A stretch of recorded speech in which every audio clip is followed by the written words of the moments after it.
Hello and welcome to the first chapter of class 12th electric charge. Um, Now this is just a Google's image search of electric charge. You will get all these results. Now since you are in class 12th and uh, few months away from the your board exams, I'll not take much of your time to tell all the basics which we have already studied previously uh, or in class 9th and 10th. What I will just mention is we all know that um, there are charges in nature. Um so there are positive charges and negative charges. Those are called electric charges, and we know like charges repel each other and opposite charges attract each other, and there are two types of charges, positive charge and negative charge. uh, we we have studied in previous classes of what is electrostatic, how if we rub glass rod with a nylon cloth, then it will start attracting pieces of paper or other stuff. So those are the proof of and or the observations uh, in our daily life how uh, electric charges are there in nature. I'll directly jump to what is important for your class board exam, and that is the Coulomb's law. So we'll revise Coulomb's law. So we have studied or we know that from earlier classes that if I have two charges which are positive and positive, then they repel each other. So repel each other means they exert a force on each other. So force on each other, which in vector terms I can write F. So they exert a force on each other, and that force is opposite and repulsive in nature. Now the question is how can I quantify how much force this charged body will mm, exert on another charged body. So for that we need to quantify some basic terms, like suppose the charge of this particle is q1, the charge of this particle is q2. So then the force, the Coulomb's law says that this force is directly proportional to q1, this force is directly proportional to q2. That means the more this q1 the charge, the more force it will exert. The more force this charge q2, the more force it will exert, and it is also inversely proportional to so they are a distance at a part d. So this Coulomb's law tells that the more away these particles are, the less force they exert on each other. The closer they are, the more force they can exert on each other. So so this follows an inverse square law like gravitation, which we had studied in class 11th.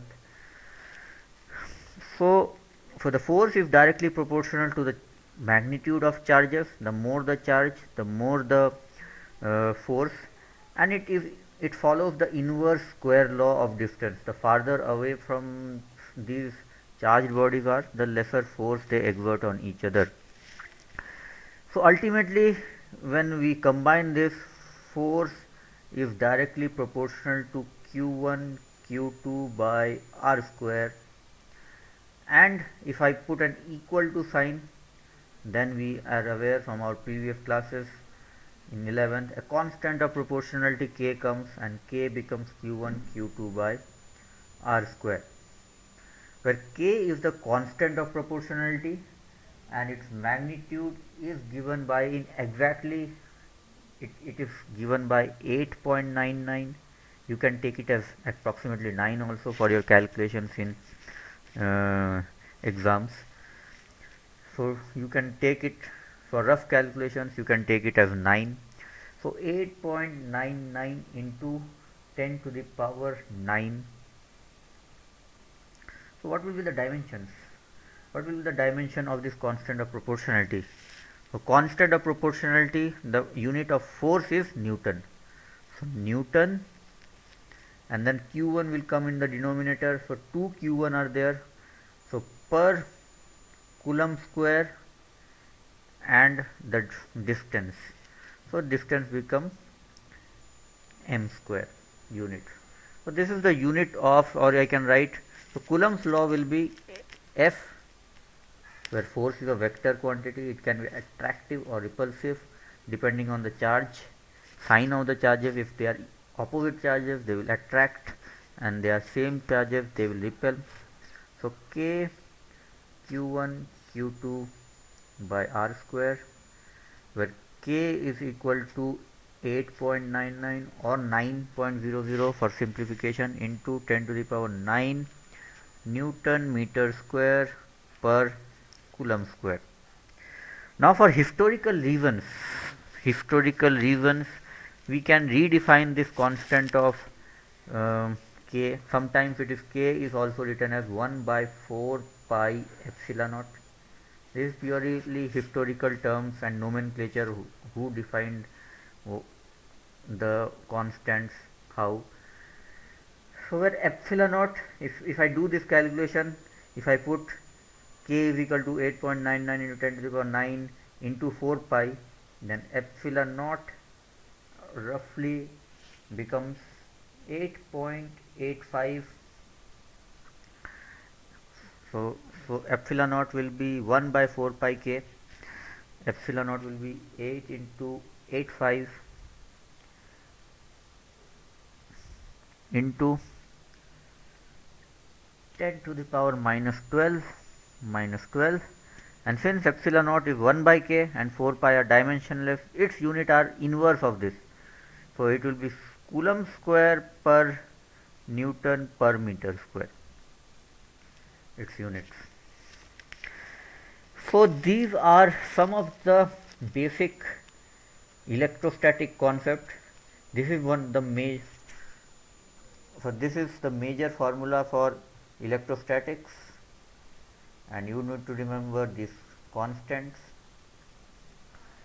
and all other things can be derived from this basic equation. Few other points of interest in electric charge is, one thing is, again when we cover Gauss law we will cover in more detail, but there are one thing which is interesting is gravitation and electrostatic forces are similar in nature. Like gravitation has a constant of proportionality G, electrostatic has a constant of proportionality K.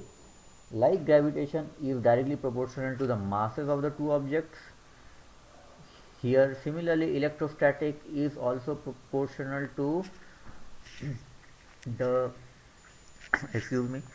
is proportional to the charges of the two objects, and like gravitation follows the inverse square law, similarly the electrostatic force is also follows the inverse square law. Only one slight difference is there, that electrostatic can be attractive or repulsive, whereas gravitation is only attractive in nature. But apart from that difference, both gravitation and electric are same in nature. So two types of questions can come in your exam or anybody. Concept wise, two concepts are important. These are all point charges. What if I have a big spherical sphere, and this total spherical sphere has a total charge of Q. So like gravitation, if you remember, if the point in question is outside this, and the distance is r, so sorry for the curved line, but let me draw a straight line. So if this distance is given by r, then no matter whether it is a point charge whose distance is r, so these are 2 point charges, or it is a big sphere, as long as the point lies outside this sphere, okay, the net force is always towards the center.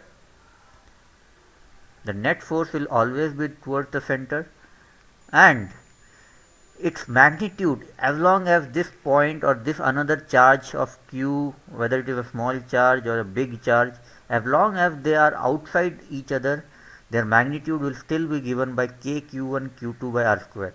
Just like gravitation, if I have two massive objects like earth, as long as the moon or any other object is outside the radius, it doesn't matter whether the mass of the earth is distributed uniformly across the sphere, or whether it is concentrated only at the center with a point with with total mass concentrated at the center m.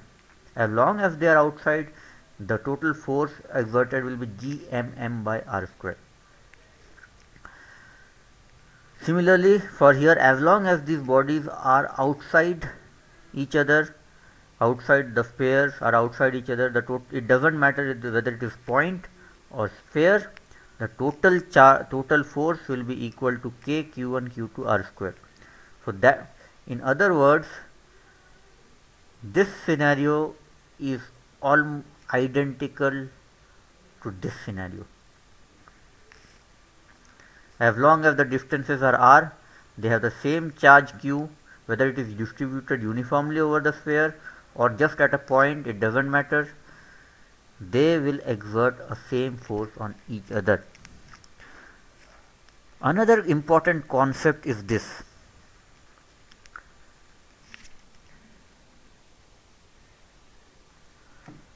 Okay.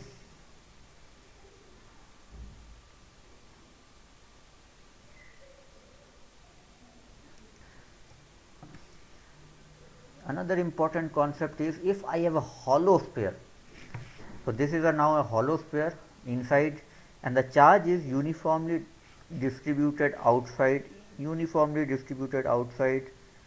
this body.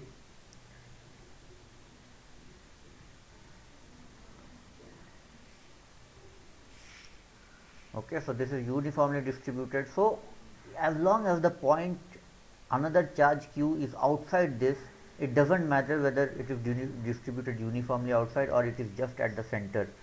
The total force will always be, if the total charge here is q1 and the total charge here is q2, it will be k q1 q2 by r square. But it is obvious, like let me quickly try to give a little theoretical or thought experiment on the justification of why it doesn't matter if it's outside. So let me take a point charge here. Had there been a point charge here, the total force will have been along this line. But now I have full charge distributed uniformly across this. Okay, so let me take a very small charge at this top end, and let me take a very small charge here at the bottom end. So what will happen? This small charge will attract this charge along the line joining these two. So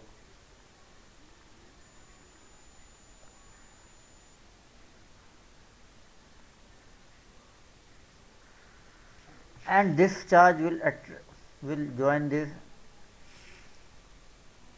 attract like this. So if I resolve these two vectors, this is one vector, small vector, magnitude is small, but this is the direction, this is the direction. If you see that the component of vector along this direction and this of this, and so this vector can be resolved in this direction and this direction.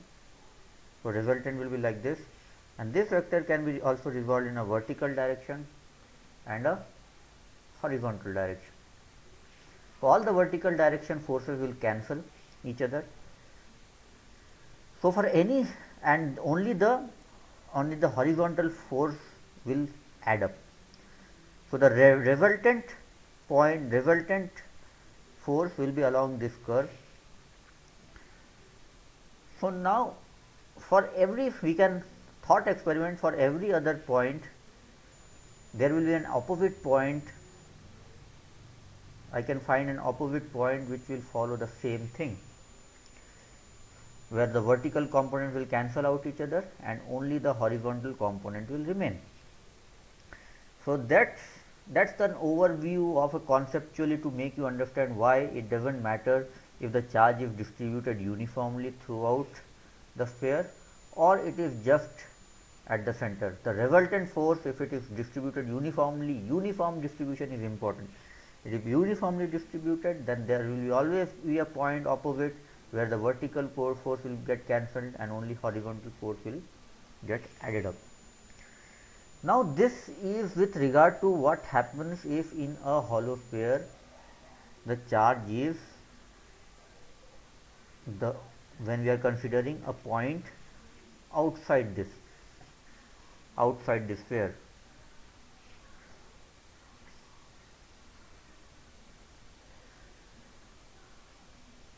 What happens when oh, this is not clear, let me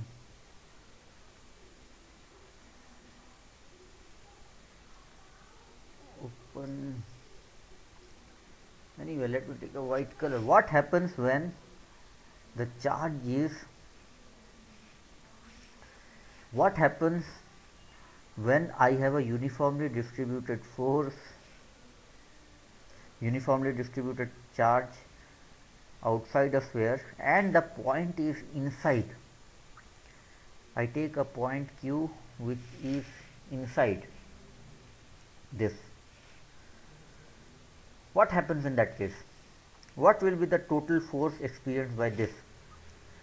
Now again, like gravity, if you remember from gravity, if I have a hollow sphere of mass m, then inside that hollow sphere of mass m, inside everywhere the gravitational force will be 0.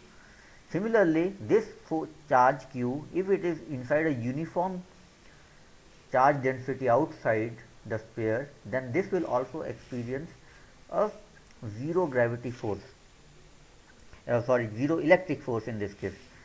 Why? Another thought experiment, if this is a positive charge, this will repel and this portion will repel in this direction. This portion, though magnitudes are all different, but the net effect will be that the resultant force on all this, because of this small charge, this small charge, this small charge, this small charge, all small charges will be add up to 0. So this is a good summary that if I have a sphere, hollow sphere with a uniformly charged distribution, if the point in question or the another charge body is outside, then there is no difference. The force, the total force will be just the total charge on this.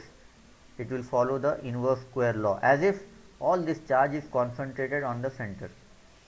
But if another point, the other point is inside the sphere, then it will not feel that there is any charge around it. If inside the sphere all the forces from this direction cancel out each other and the net charge will be 0. So these are two very important concepts.